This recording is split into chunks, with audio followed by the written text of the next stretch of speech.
was KFC jokes, and then 2 Facebook jokes. I've never done this before with having my notebook out, so I'm just going to leave it there. So is where that starts. So, ... I wake up early in the morning, and it's only because my dog fucking hates me and hopes that I will take my life one day. And usually, when my dog does this, I can usually calm him down by rubbing his head or whatever. I reached up to where I thought his head was going to be, and I grabbed his balls. So that was nice. And you have that moment where it's like an epiphany. I mean, well, it is an epiphany. Because you're sitting there grabbing your dog's balls at 7 in the morning, and you go, Jesus Christ, 30 fucking years old. I don't have a girlfriend, and I'm giving my dog a happy ending. I haven't even gone to work yet. And normally that's fine because a lot of people, they go to work and it's mundane, go there, it sucks. You're just like, not my work. No, I work at a trucking company, which, if you don't know much about a trucking company, it's a lot of malnourished 40 to 50-year-olds. They can be super fat malnourished or real skinny and malnourished because all you do is sit in the break room for about 5 hours eating popcorn out of the microwave and complaining about things. And their complaints are always wonderful because they act like they're in high school even though they're far beyond that. I'll give you an example. In the bathroom I work, written on the stall like it's some fucking gas station in the middle of nowhere, is some guy wrote, Ed is gay. Somebody wrote below that, say that to his face. Below that it says, no, he's a faggot. Then there's an arrow pointing down from faggot even though there's nothing written in between. So there's just a bunch of blank space and an arrow. And it said, that's why his wife left him. Don't groan, I didn't fucking write it. Alright, I read it. But, because I hate it. I don't even know who it is, but I hate him. But the majority of my time, I'm the maintenance coordinator, so the majority of my time is spent with the mechanic that works the same shift as me. And it's like being in the book of Mice and Men, in that he's really tall and at least slightly retarded. Also, extremely sexually perverted. And I mean, I guess it's sort of like that only because I wish I could shoot him in the back of the head. Spoiler alert about Mice and Men if nobody's read it. The past 60 years. Great book. Yeah, it is. The Depression. But to give you an example of the things he does that are sexually perverted is we went to a gas station and we had to fill up the truck that goes around the lot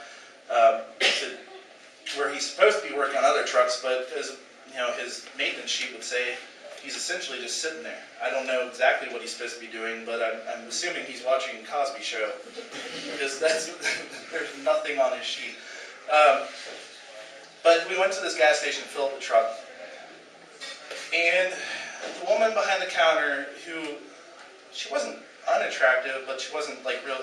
She worked at a Speedway, for God's sake. Like, kind of a Speedway. Come on, people work there. Not usually cream of the crop. But so we go in there, and this girl is definitely flirting with him. We walk out, and he's like, "Oh man, she wanted the root." Does that like he's fisting someone? I don't know what that is. Then he's like, I was like, what? He's like, she wanted the dick, man. And I was like, well, why didn't you like get her phone number or whatever? He's like, no, man, I wouldn't have done that for a bag of blowjobs. Which, to me, when someone says bag of blowjobs, is not something. When you picture a bag of blowjobs in your head, I picture a fucking clear sack full of writhing mouths that are hungry for cocks. That is not something that would turn me on, so I would not do anything for a bag of blowjobs ever in my entire life. To make it worse, that impersonation of him is not how he sounds. He actually sounds a lot like Goofy from like Disney. So he's like, I won't do that for a bag of blowjobs.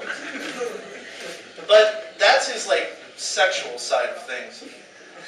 His other side is, I want you to imagine that he still thinks that you call a car a horseless carriage, and he lives in some time before, like, the internet was invented, or television, like, of mice and men, fucking Dust Bowl.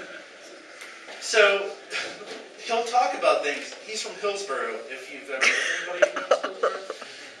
It's a pretty backwards place to begin with, but anytime we go anywhere, I have to explain things to him, and how he shouldn't act or whatever. But he also says things to me like, one time he said, he's like, man, I really like Applebee's. And I was like, that's cool, even though Applebee's is terrible. He's like, see, I've never been to Applebee's before, but like, I finally went there, and it was like really good. Everybody in my town talked about it so much, and I finally went there when I was 22. Keep in mind, he's like 29 now. And like, he was like, it's amazing. The only thing amazing about Applebee's is the Brutus, the giant beer you get for $2 at happy hour, or the fact that they're still in business because their fucking food gives you food poisoning every time you go there. But that's like an example of, you know, what he does, that he's like slow-witted and whatever, and he doesn't understand how modern society is. Then there comes recently the time when he's decided that it's okay to pull practical jokes on me. Like, they're not even practical jokes. Like, here's an example. He'll walk in my office and he'll move my chair 3 feet from my desk and replace it with a folding chair. Then write on a sticky note, put it on my chair, and it says Eric's chair on it. Then, to drive the point home that was a practical joke, as though I hadn't already figured out, like, oh, look at him, he's so clever.